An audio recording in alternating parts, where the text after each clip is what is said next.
सुबह का समय था। रामपुर गांव के खेतों में सूरज की सुनहरी किरणें फैल रही थी। चारों ओर शांति थी। बस हल चलने की आवाज और पक्षियों का कलरव सुनाई दे रहा था।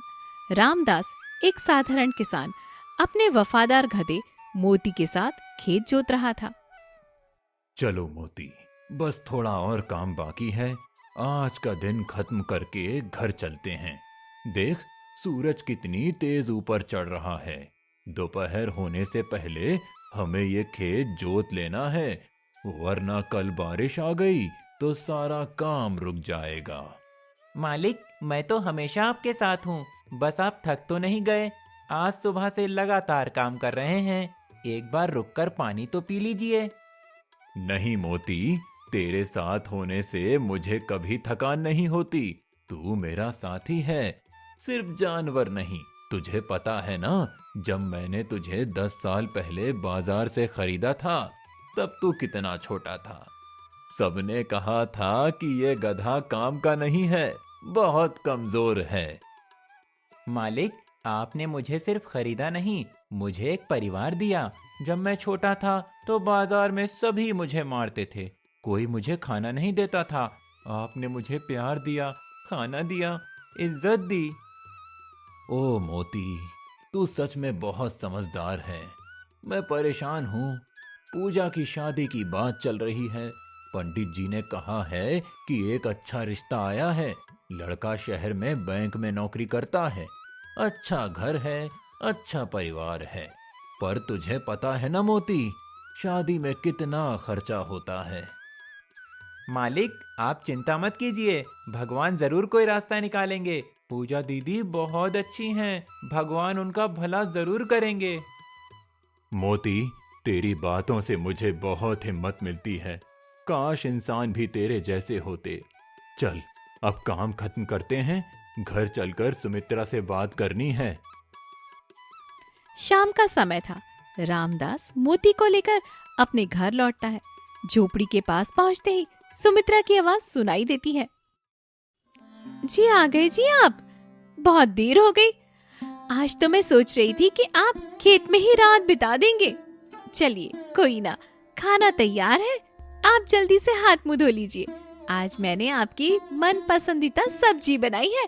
पूजा ने भी आपके लिए रोटियां बेली है। हाँ, आज खेत का काम पूरा करना था, इसीलिए देर हो गई। पूजा कहाँ है? हाँ जी, अंदर बैठी है। आज पंडित जी आए थे। उन्होंने कहा कि लड़के वालों ने संदेश भिजवाया है। वे अगले हफ्ते घर देखने आना चाहते हैं। लड़के के पिताजी खुद आएंगे और लड़का भी साथ आएगा। उन्होंने कहा है कि अगर सब कुछ ठीक रहा तो वो जल्दी ही शादी करना चाहते हैं। इतने में पूजा बाहर आती है। उसके हाथ में चाय की प्याली थी। उसके चेहरे पर मासूमियत और चिंता दोनों थी। पिताजी, आप आ गए? मैं आपके लिए चाय बना रही थी। लीजिए, चाय पी लीजिए पिताजी। पिताजी, आज तो बहुत ज्यादा थके हुए लग रहे हो। और मोती को भी पानी पिला देती हूँ, बेचारा प्यासा होगा। बेटी, तू मत कर अब ये सब। तू तो अब घर की रानी है। तेरी शादी होने वाली है।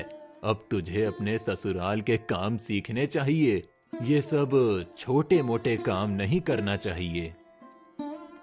पिताजी, शादी वादी की कोई जल्दी नहीं है। मैं आपके साथ और माँ के साथ ही खुश हूँ। मुझे नहीं जाना कहीं भी। मैं यहीं रहूंगी, आप दोनों की सेवा करूंगी, मोती के साथ खेलूंगी। मुझे कुछ और नहीं चाहिए पिताजी। अरे बेटी, ऐसी बातें मत कर। लड़कियां तो पराया धन होती है। तुझे एक ना एक दिन तो अपने घर जाना ही है ना। यही संसार का नियम है। और देख, लड़का भी तो बहुत अच्छा है। शहर में बैंक में नौकरी करता है। माँ, मुझे किसी भी चीज की कमी नहीं है। आप लोगों का प्यार है, मोती है, यही मेरी दुनिया है। पर अगर आप लोग चाहते हैं तो मैं शादी के लिए तैयार हूँ। बस आप लोग खुश रहो, यही मेरी खुशी है। मेरी बेटी कितनी समझदार है। लड़का अच्छा है, घर अच्छा है, पर मैं अपनी बेटी को कैसे भेजूं और दहेज के लिए पैसे कहां से लाऊं? गांव वाले क्या कहेंगे? कि रामदास ने अपनी बेटी की शादी भी ढंग से नहीं की। नहीं, मुझे कुछ ना कुछ करना ही होगा। मैं अपनी बेटी को सिर ऊंचा करके विदा करूंगा।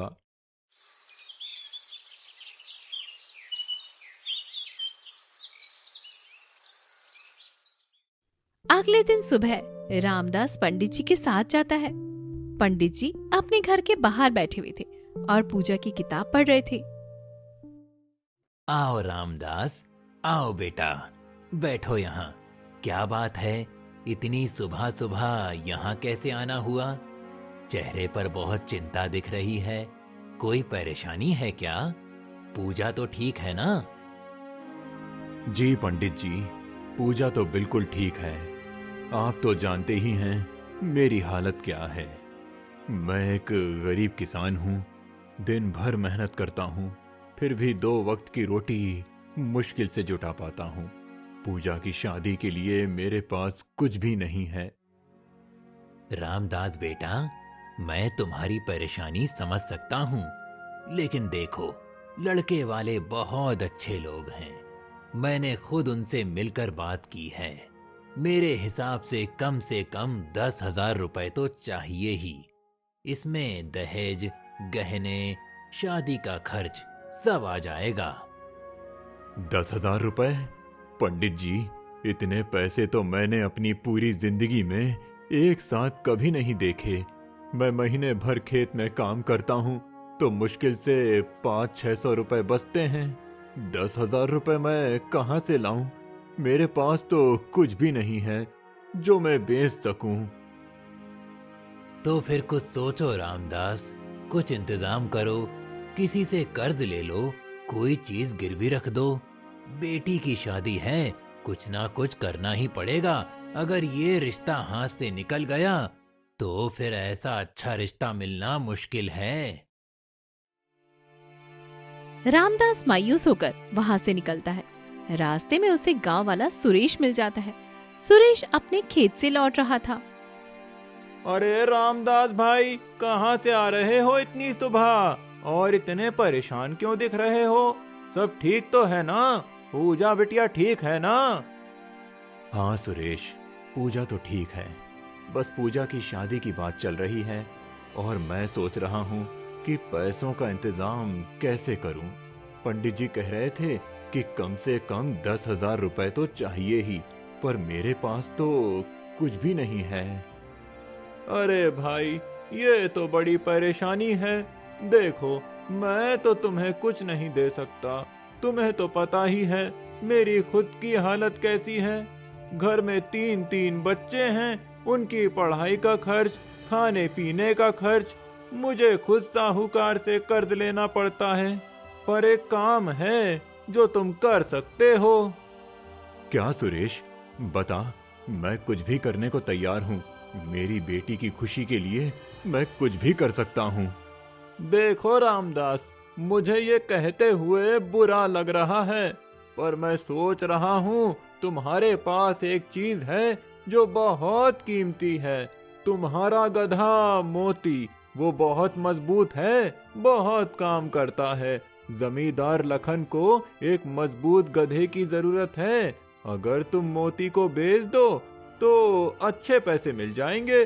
कम से कम 8-10 हजार रुपए तो मिल ही जाएंगे। नहीं सुरेश, ये मत कहे।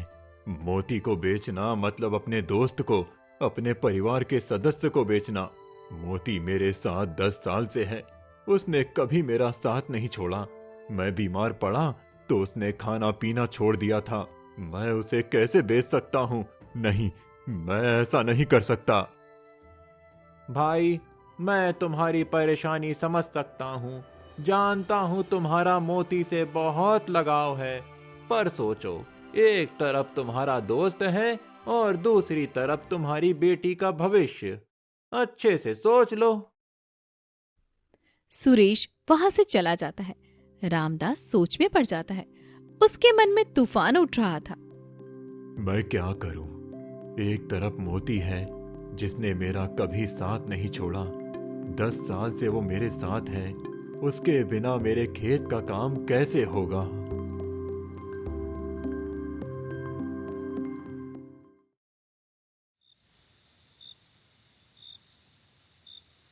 रात का समय था। चारों ओर अंधेरा छाया हुआ था। रामदास अपनी झोपड़ी के बाहर बैठा था। आसमान में तारे चमक रहे थे।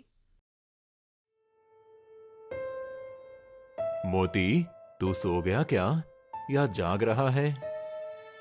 नहीं मालिक, मैं कैसे सो सकता हूँ। जब से आप पंडित जी के घर से लौटे हो, आपने कुछ नहीं खाया, कुछ नहीं पिया, बस बैठे सोच रहे हो। आप इतने परेशान हैं तो मुझे भी नींद नहीं आ रही। मालिक, क्या आप मुझसे कुछ पूछना चाहते हैं? मैं आपकी आंखों में सवाल देख सकता हूँ। मोती, तू सच में बहुत समझदार है। हाँ, मुझे तुझसे एक बात करनी है, पर मुझे पता नहीं कैसे पूछूं। ये बात बहुत मुश्किल है मेरे लिए। मालिक, आप मुझसे कुछ भी पूछ सकते हैं। हम दोनों 10 साल से एक साथ हैं। हमने एक साथ मिलकर कितनी मुश्किलें झेली हैं। तो आप क्यों हिचकिचा रहे हैं? पूछिए तो जो पूछना है। मोती, अगर मुझे तुझे किसी और को देना पड़े, तुझे बेचना पड़े, तो तू नाराज तो नहीं होगा? मुझे माफ कर देना। मोती कुछ देर चुप रहता है। रामदास की आंखों में आंसू आ जाते हैं। फिर मोती धीरे से बोलता है। मालिक, आज आपने जो सवाल पूछा है, मैं जानता था कि एक दिन ये सवाल आएगा। मैं कल से देख रहा था आपकी परेशानी। मैंने सुरेश की बात भी सुन ली थी जब आप दोनों बात कर रहे थे। मालिक, अगर मुझे बेचने से पूजा दीदी की शादी हो जाती है, अगर उनका भविष्य संवर सकता है, तो मैं खुशी खुशी जाने के लिए तैयार हूँ मालिक। नहीं मोती, मैं बस पूछ रहा था। मैं तुझे कभी नहीं बेचूंगा। तू मेरा दोस्त है, मेरा भाई है। तेरे बिना मैं कैसे रहूंगा? नहीं, मैं कोई और रास्ता निकालूंगा। नहीं। मालिक, आप झूठ बोल रहे हैं। मैं आपकी आंखों में सच देख सकता हूँ। आपके पास कोई और रास्ता नहीं है। मैं जानता हूँ आपकी क्या हालत है। बस एक वादा कीजिए कि पूजा दीदी की शादी धूमधाम से करेंगे और उन्हें हमेशा खुश रखेंगे। मोती, तू सचमुच बहुत महान है। तेरे जैसा वफादार दोस्त भगवान ने मुझे दिया है। ये मेरा सौभाग्य है, पर मैं नहीं जानता मैं ये कर पाऊंगा या नहीं। तुझे बेचना मेरे लिए अपने दिल का एक टुकड़ा बेचने जैसा होगा।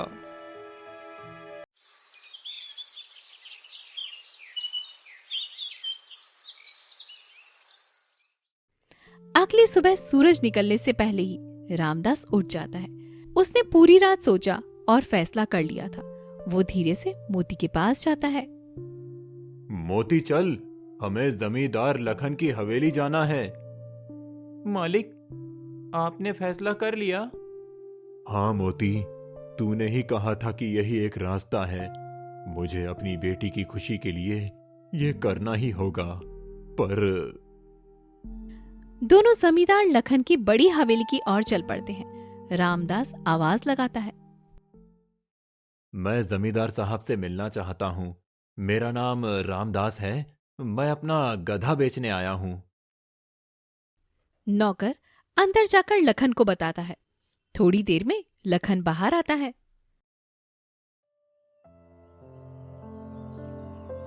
अरे रामदास, तू यहाँ इतनी सुबह क्या काम है? और ये गधा साथ क्यों लाया है? मालिक, मैंने सुना है कि आपको एक मजबूत गधे की जरूरत है। मैं अपना गधा मोती बेचना चाहता हूँ। ये बहुत मजबूत है, बहुत काम करता है, कभी बीमार नहीं पड़ता। 10 साल से मेरे साथ है। हाँ, मेरे बेटे राजेश को एक मजबूत गधे की जरूरत है। उसकी शादी हुई है, वो अपने ससुराल से सामान लाना चाहता है। एक गधे की तलाश थी। तेरा गधा कैसा है? दिखा मुझे। लखन मोती को ध्यान से देखता है। हाँ, ये तो सचमुच अच्छा है और मजबूत है। देखने से ही पता चल रहा है कि तूने इसे बहुत अच्छे से पाला है। कितने पैसे चाहिए तुझे? मालिक, 10,000 रुपए। मुझे बहुत जरूरत है पैसों की। बेटी की शादी है। 10,000? ये तो बहुत ज्यादा मांग रहा है तू। देख, ये एक गधा है, घोड़ा नहीं। मैं तुझे ज्यादा से ज्यादा 7,000 दूंगा। मालिक, मुझे सच में 10,000 चाहिए। मेरी बेटी की शादी है। पंडित जी ने कहा है कम से कम इतने पैसे तो चाहिए ही। मैं आपसे हाथ जोड़कर विनती करता हूँ। ठीक है, ठीक है। देख, तेरी बेटी की शादी है और तू इतनी विनती कर रहा है, तो मैं तुझे 10,000 रुपए दे रहा हूँ। पर गधे को आज ही यहाँ छोड़ जा। और सुन, अगर बाद में कोई परेशानी हुई तो मैं पैसे नहीं लौटाऊंगा। लखन अंदर जाकर 10,000 रुपए लेकर आता है। वो पैसे गिनकर रामदास को देता है। ले, गिन ले, 10,000 रुपए हैं। अब गधे को यहीं छोड़ जा। रामदास पैसे लेता है, पर उसकी आंखें मोती पर ही टिकी हुई थी। मोती भी रामदास को देख रहा था। मोती मुझे माफ कर दे। मैं मजबूर हूँ। मैं बहुत बुरा इंसान हूँ। तूने मेरे लिए इतना किया और मैं मोती। मालिक, आप रोइए मत। अगर आप रोएंगे तो मैं कैसे खुश रह पाऊंगा। मालिक, आप जाइए, पूजा दीदी की शादी की तैयारी कीजिए। उन्हें बहुत खुश रखिए और हाँ, उनसे कहना कि मोती ने कहा है कि वो हमेशा खुश रहें। आप चिंता मत कीजिए। रामदास रोता हुआ वहां से जाने लगता है। उसके कदम उठ नहीं रहे थे। वो बार बार पीछे मुड़कर मोती को देख रहा था।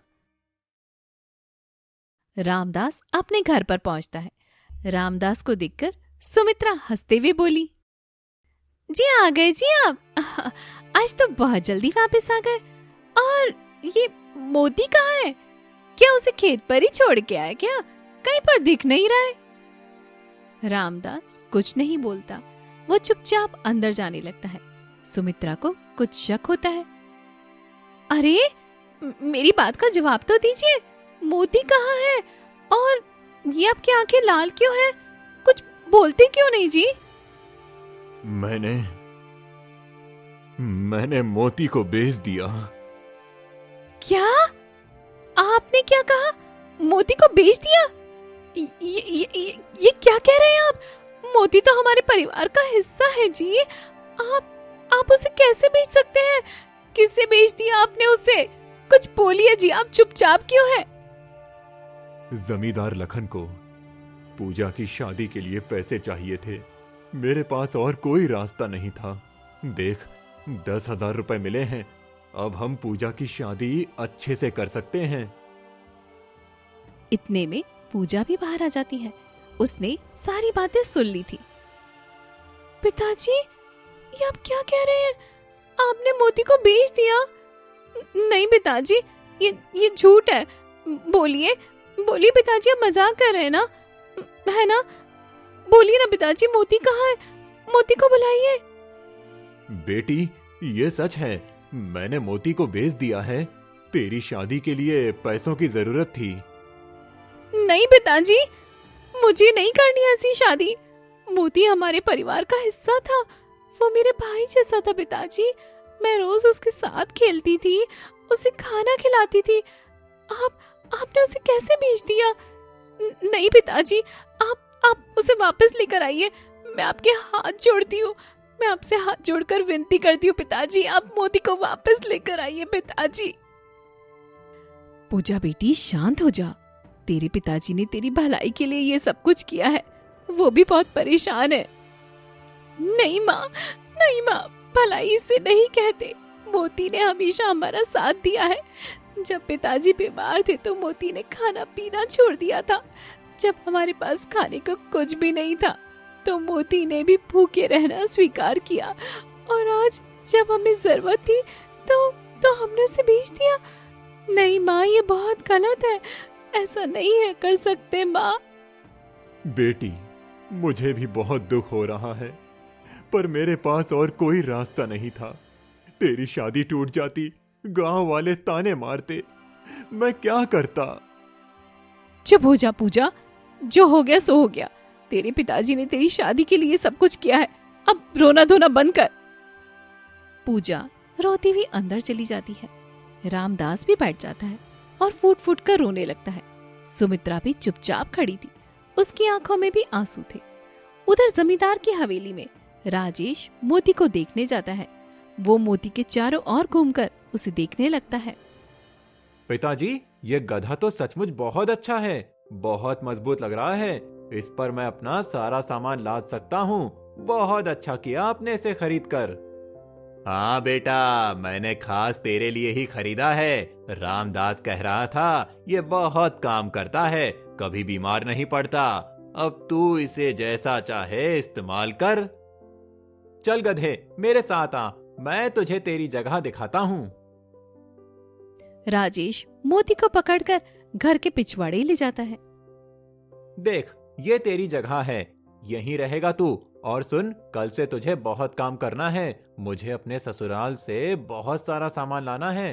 तू मेरा सामान ढोएगा, समझा? और हाँ, खाना तुझे दिन में एक ही बार मिलेगा, ज्यादा मत मांगना। राजेश मोती को वहीं एक पुराने खंबे से बांध देता है और वहां से चला जाता है। मालिक, आप कैसे होंगे?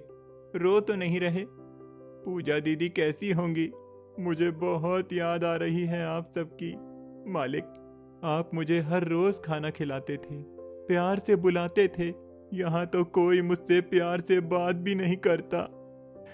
पर मैं खुश हूँ मालिक, आपकी खुशी के लिए। अगले दिन सुबह पंडित जी रामदास के घर पर आते हैं। रामदास, रामदास, कहाँ हो? बहुत अच्छी खबर है।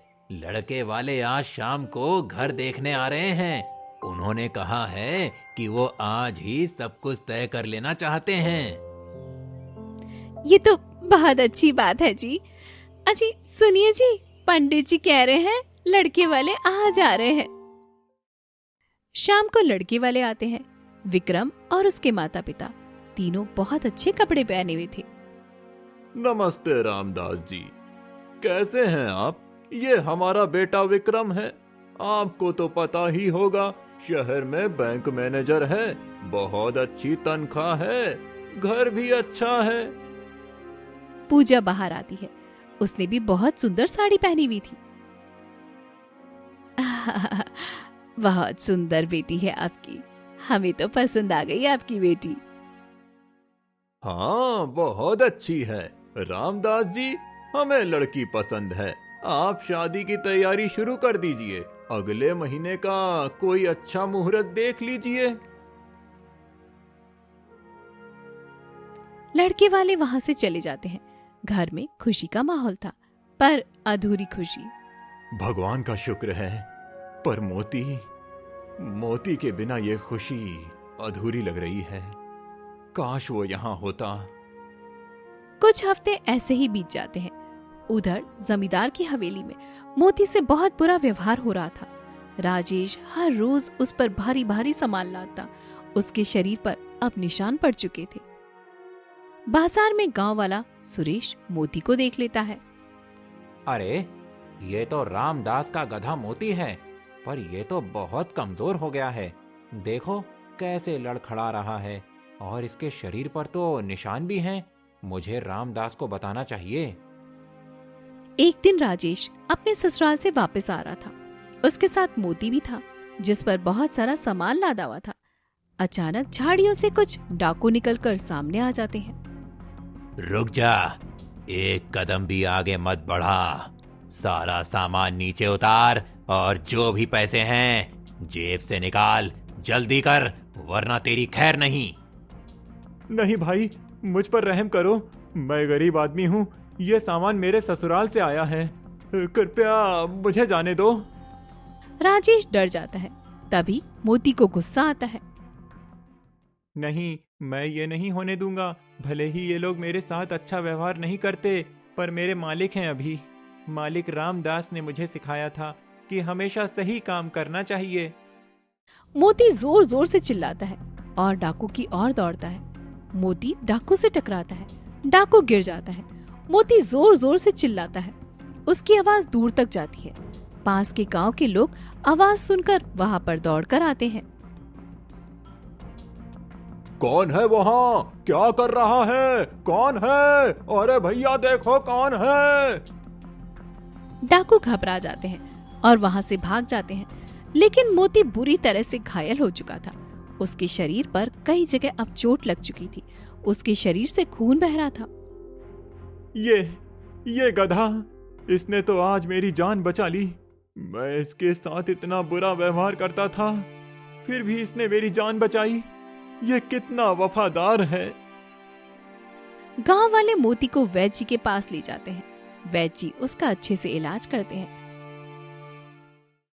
अगली सुबह राजेश अपने घर पर लौटता है और अपने पिता लखन को सारी बातें बताता है। पिताजी, कल रात बहुत बड़ा हादसा हो गया था। अगर वो गधा मोती नहीं होता तो मैं आज जिंदा नहीं होता। उसने अपनी जान की परवाह नहीं की और मेरी रक्षा की। वो गधे ने तेरी जान बचाई, ये तो बहुत ही बड़ी बात है बेटा। बेटा, मैं सोच रहा हूँ कि हमें इस गधे को वापस रामदास के पास भेज देना चाहिए। वो इसका असली मालिक है। ये गधा रामदास से प्यार करता है। उन्हें अलग करना गलत था और फिर इस गधे ने तेरी जान बचाई है। ये हमारा कर्ज है, हम इसे वापस करेंगे और रामदास की बेटी की शादी में भी मदद करेंगे। आप ठीक कह रहे हैं पिताजी, हमें यही करना चाहिए। कुछ दिन बाद मोती थोड़ा सा ठीक हो जाता है। लखन और राजेश मोती को लेकर रामदास के घर पर चले जाते हैं। अजी, जमींदार साहब, आप यहाँ और ये मोती सब ठीक तो है ना? सब कुशल मंगल ना जमींदार साहब? रामदास दौड़ता हुआ आता है। मोती को देखकर उसकी आंखें भर आती हैं। मोती तू ठीक तो है ना? तेरे शरीर पर ये पट्टियां क्यों हैं? मालिक, मैं आपसे मिलने के लिए तड़प रहा था। मैं ठीक हूँ मालिक। रामदास, मुझे माफ कर दो। हमने तुम्हारे मोती के साथ बहुत बुरा व्यवहार किया, पर इस गधे ने मेरे बेटे की जान बचाई, अपनी जान की परवाह नहीं की। रामदास, मैं तुम्हें तुम्हारा मोती वापस करने आया हूं। ये पैसे रख लो और तुम्हारी बेटी की शादी में जो भी खर्चा होगा वो मैं उठाऊंगा। ये तुम्हारे गधे ने मेरे बेटे की जान बचाई है, ये हमारा कर्ज है। पूजा भी बाहर आ जाती है। मोती, मेरे मोती, तुम वापस आ गए। मुझे पता था तुम जरूर से वापस आओगे मोती। अब हमारा परिवार फिर से पूरा हो गया। भगवान की दया से सब ठीक हो गया। जमींदार साहब, आपका बहुत बहुत धन्यवाद। आपने मुझे मेरा दोस्त वापस दे दिया।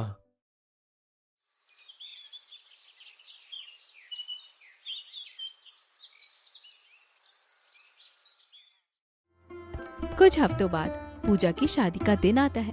पूरा गांव वहां पर जमा होता है। जमींदार लखन ने सारा इंतजाम कर दिया था। शादी बहुत धूमधाम से होती है।